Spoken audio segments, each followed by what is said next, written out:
Vellappally Natesan SNDP യോഗത്തിൻ്റെ ഒരു സമ്മേളനത്തിൽ പങ്കെടുത്തുകൊണ്ടാണ് നിലമ്പൂരിൽ പ്രസംഗിച്ചത്.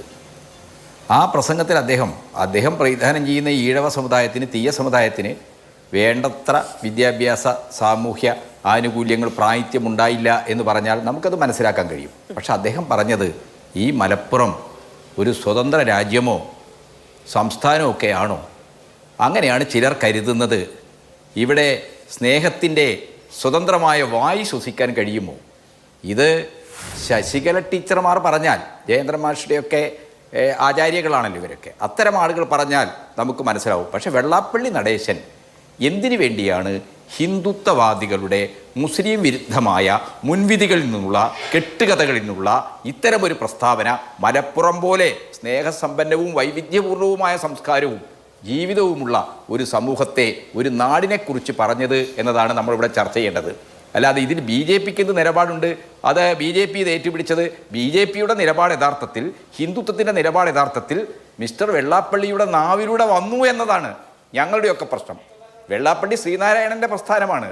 ഗുരുദർശനങ്ങൾ എന്ന് പറയുന്നത് മതദ്വേഷത്തിനെതിരാണ്. അരുവിപ്പുറം പ്രതിഷ്ഠയ്ക്ക് ശേഷം ഗുരു അവിടെ എഴുതി വെച്ച, സ്വന്തം കൈപ്പട കൊണ്ട് എഴുതി വെച്ച ശബ്ദമുദ്ര എന്ന് പറയുന്നത് ജാതിഭേദം മതദ്വേഷം ഏതുമില്ലാതെ സർവരും സോദരത്തേന വാഴുന്ന മാതൃകാസ്ഥാനമാണിതെന്നാണ്. ഗുരു കണ്ട ഒരു സമാജം, ഒരു സമൂഹം എന്ന് പറയുന്നത് ജാതി മാത്രമല്ല, മതദേശമില്ലാതെ എല്ലാവരും സോദരത്തേന കഴിയുന്നൊരു സമൂഹത്തെയാണ്. അത്തരമൊരു ദർശനത്തിൻ്റെ തുടർച്ചയായ ഒരു പ്രസ്ഥാനത്തിൻ്റെ വക്താവാണ് താൻ എന്ന് മിസ്റ്റർ വെള്ളാപ്പള്ളി നടേശൻ ചിന്തിക്കുന്നുണ്ടെങ്കിൽ ഒരു കാരണവശാലും നിലമ്പൂരിൽ വെച്ച് അദ്ദേഹത്തിൻ്റെ ഭാഗത്തുനിന്ന് ഇങ്ങനെയൊരു പ്രസ്താവന വരരുത്. നമുക്കെല്ലാവർക്കും അറിയാം, മലപ്പുറത്തെക്കുറിച്ച് എത്രയോ കെട്ടുകഥകളുണ്ട്. അത് കൊളോണിയൽ ശക്തികൾ, മാപ്പിളമാരുടെ ഹാലിളക്കം മൂലമാണ് 1921 കലാപമുണ്ടായത്.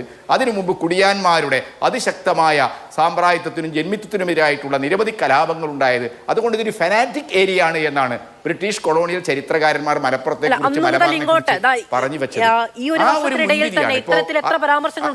അതിലൊരു പരാമർശം എന്ന നിലയ്ക്ക് വിമർശനം മുഖ്യമന്ത്രിയുടെ പരാമർശത്തിൽ, മുഖ്യമന്ത്രിയുടെ ലേഖനവുമായി ബന്ധപ്പെട്ട് പോലും ഉയരുകയുണ്ടായി.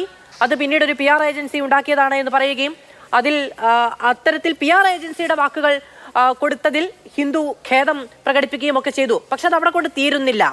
അത് വീണ്ടും വീണ്ടും ഇപ്പോൾ BJPയുടെ പ്രതിനിധി തന്നെ പറയുകയാണ്, മുഖ്യമന്ത്രി അത് പറഞ്ഞില്ലേ എന്ന് ചോദിക്കുകയാണ്. മാത്രമല്ല ശ്രീ KT കുഞ്ഞുകണ്ണൻ ഇപ്പൊ നോക്കൂ, തുഞ്ചത്താചാര്യന്റെ പ്രതിമ അല്ലെങ്കിൽ തുഞ്ചത്താചാര്യന്റെ ഒരു സ്മാരക മണ്ഡപം അവിടെ സ്ഥാപിക്കാൻ ചിലർ സമ്മതിക്കുന്നില്ല. ഇത് നോക്കുന്നത് ആരാണ് സമ്മതിക്കേണ്ടത്? ആരാണ് തീരുമാനിക്കേണ്ടത്? ആരാണ് അനുവദിക്കേണ്ടത്? അല്ല, അത് ജയേന്ദ്ര മാഷക്ക് വേണ്ടത്ര കാര്യങ്ങൾ അറിയാത്തതുകൊണ്ടാണ്. ചില വർഗീയ ഗ്രൂപ്പുകൾ, എക്സ്ട്രീമിസ്റ്റ് ഗ്രൂപ്പുകൾ ഇത്തരം പ്രസ്താവന ഇറക്കുന്നുണ്ട്. OV വിജയൻ്റെ പ്രതിമ സ്ഥാപിക്കാൻ സമ്മതിക്കില്ല, എഴുത്തച്ഛൻ്റെ പ്രതിമ. അതൊന്നും മലപ്പുറത്തിൻ്റെ പൊതുസമൂഹത്തിൻ്റെ, മലപ്പുറത്തിൻ്റെ ഒരു അഭിപ്രായമല്ല, അത് ചില ജിഞ്ചർ ഗ്രൂപ്പുകളുടെ അഭിപ്രായമാണ്. മാഷക്കറിയാമല്ലോ, 1961 പട്ടംതാണു പിള്ളയാണ് ഇവിടെ തിരൂരിൽ തുഞ്ചത്തെഴുത്തച്ഛന് അദ്ദേഹത്തിൻ്റെ ജന്മനാട്ടിൽ അർഹമായ ഒരു സ്മാരകം ഉണ്ടാക്കാനുള്ള ഇന്നത്തെ തുഞ്ചത്തെഴുത്തച്ഛൻ പറമ്പിൽ, നമ്മളെ എഴുത്തച്ഛൻ സ്മാരകം അവിടെയാണ് ഇപ്പോൾ, അവിടെ തറക്കല്ലിട്ടത്. അത് 64 അത് വികസിച്ചു. 67 സപ്തകക്ഷി മന്ത്രിസഭ മലപ്പുറം ജില്ലയൊക്കെ വന്നപ്പോൾ അത് കൂടുതൽ വിപുലപ്പെടുത്തി. MD വാസുദേവൻ നായരുടെയൊക്കെ കാർമ്മികത്വത്തിൽ പിന്നീട് അത് ഇന്ത്യക്കാകെ, ലോകത്തിനാകെ മാതൃകയാകാവുന്ന ഒരു സാംസ്കാരിക കേന്ദ്രമായി, കേരളത്തിൻ്റെ അഭിമാന കേന്ദ്രമായിട്ട് അതിന്ന് വളർന്നുകൊണ്ടിരിക്കുകയാണ്. അവിടെ രാഷ്ട്രീയ കളിയും സാമുദായിക കളിയും നടന്നില്ല എന്നുള്ളത് കൂടി എടുത്തു പറഞ്ഞു പോകേണ്ടതുമാണ്. ഞാൻ വരാം.